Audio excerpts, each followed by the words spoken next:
I don't think this is going to go over well with normal people because it fits in with the whole idea, both of the Democratic Party and particularly the Clintons, that they are just con artists pretending to care about the little guy while they're using legal trickery to perpetrate injustices on the weak and powerless, which is what Hillary Clinton did here. I mean, this poor girl, if you read about what the crime was, it's quite shocking. These two guys who brutally raped and beat a 12-year-old girl who was a virgin. She was made infertile. She was in a coma for 5 days. Ladies and gentlemen, free and independent. You're listening to Controversy Radio with your hosts, Jesse and Celicia. Nobody in the media is covering this story. Now, defending somebody she knows is guilty of raping a 12-year-old girl, gets him off, is laughing about it on tape, right? And then is the great champion of women. A 12-year-old girl brutally attacked by a 41-year-old man.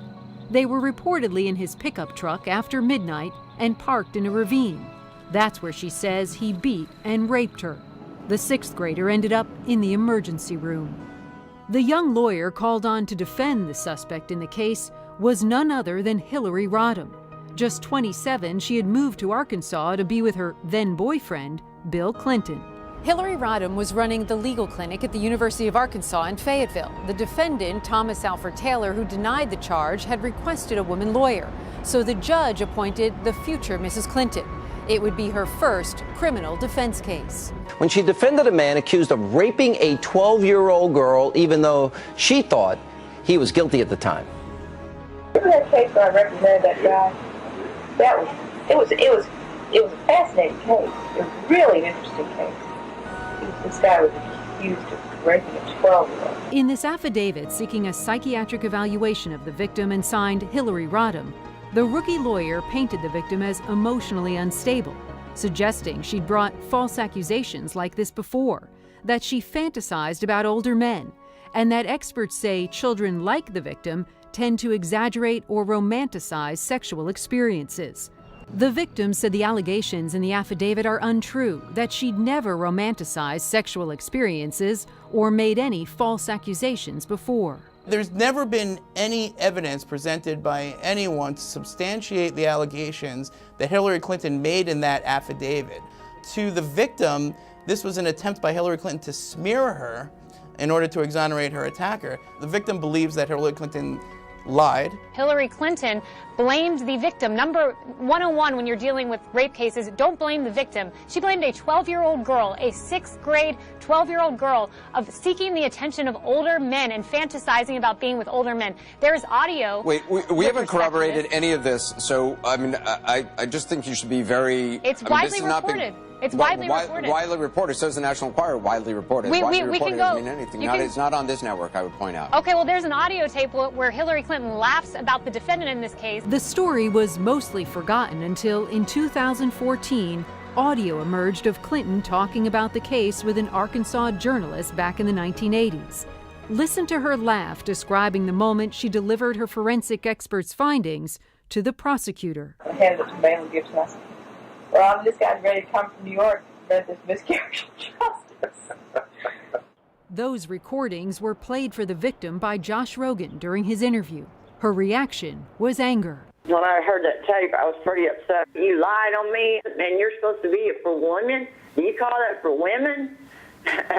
What you done to me? And I heard you on tape laughing. There is another piece of audio that Clinton's critics have pointed to for some time. Clinton on the same tape laughing about her client passing a polygraph. I had a polygraph, which he passed, which forever destroyed my faith in polygraphs. But you know what was sad about it was that the prosecutors had evidence, among which was his underwear. They presented these underpants with a hole in it. I said, what kind of evidence is that? You know, you've got a pair of underpants with a hole in it. Of course, the crime lab had thrown away the piece that they cut out. It was really, I mean, I plea bargained it down because they didn't have any, it turned out they didn't have any evidence. Clinton also insisted on getting her own expert opinion on the accused rapist's underwear after the crime lab had cut out the key part of the sample to test, then lost it. In a bold move for a first-time defender, Clinton brought what was left of the accused rapist's underwear from Arkansas all the way here to Brooklyn, New York, more than 1,200 miles, just so a renowned forensic expert she'd hunted down could look it over. A move considered aggressive even by the prosecutor's standards. Maybe so, but it worked. Clinton's expert cast doubt on what was left of the evidence, saying it hardly showed the defendant's blood or semen. It hardly showed the defendant's blood or semen. So she has a long history, not with respect to her personal life, but with respect to her legal work of demonizing sexual assault victims. Women will not like this. It's going to be put in an ad, and Hillary Clinton's going to suffer for that. In a plea deal, she got her client's charges reduced from rape to unlawful fondling of a child. For rape, Thomas Taylor could have gone to prison for life. Instead, he was sentenced to 1 year in the county jail. Even that was reduced 2 months for time served. I was appointed by the local judge to represent a criminal defendant accused of rape. I asked to be relieved of that responsibility, but I was not, and I had a professional duty to represent my client to the best of my ability, which I did. He later pled guilty to a lesser included offense. When you're a lawyer, you often don't have the choice as to who you will represent, and by the very nature of criminal law, there will be those who you represent that you don't approve of, but at least in our system, you have an obligation, and once I was appointed, I fulfilled that obligation.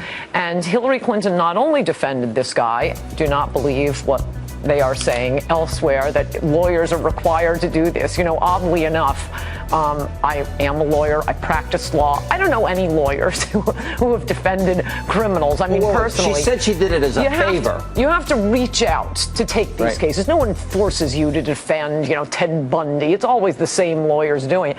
First of all, I see inconsistency here. I was appointed. No, that's on the tape. She was bragging about how she was doing a favor. So that means she could have gotten out of it. She seems to be contradicting her own words, no? Yeah, that is an interesting point. She does. So she says on the most recent interview, not only that she was appointed, but also that she asked the judge if he could take her off the case because she didn't want to actually follow through on it, and the judge rejected this request. That's the first time that she's spoken about that, and every other account that she hasn't mentioned that at all. Yeah. So that's pretty interesting. Well, that's interesting. And then also she defended the guy, and she thought he was guilty when she said, oh, yeah, he took a polygraph, passed, which destroyed my faith in polygraphs. So now she takes a very different tone here. And I think when you compare and contrast, she was joking and jocular and kind of bragging about what she was able to do as a lawyer, right? Sure. Another thing about the tone also that's interesting, I was surprised by how kind of detached her argument is in this interview. She kind of, makes this dry legal case for why she defended this accused rapist. She says she had an obligation as an attorney. She fulfilled that obligation.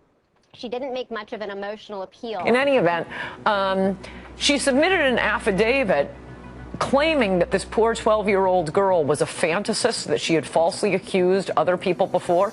When the girl was presented with this recently, she didn't know that Hillary had worked so hard to get her rapist off. She said, I don't know what she's talking about. She's lying in this affidavit. How can we trust her as president if she'll lie in a court case to defend the rapist of a young girl? And I just think it fits into this whole, oh, I feel your pain phoniness of the Clintons. When it hurts the most is when it fits into an image a sneaking suspicion people already have about you, and that is the suspicion people have about the Clintons, the big defenders of women and children. She's laughing about getting a guilty rapist off. I think this is a big issue. I think it's bigger than Benghazi. Over the past 25 years, I have worked persistently on issues relating to women, children, and families. It is a violation of human rights when individual women are raped in their own communities. It is a violation of human rights when a leading cause of death worldwide among women ages 14 to 44 is the violence they are subjected to in their own homes by their own relatives. And again, it's just legal chicanery and the powerful putting one over on innocent victims of rapists. Ladies and gentlemen, free and independent. You're listening to Controversy Radio with your hosts, Jesse and Celicia.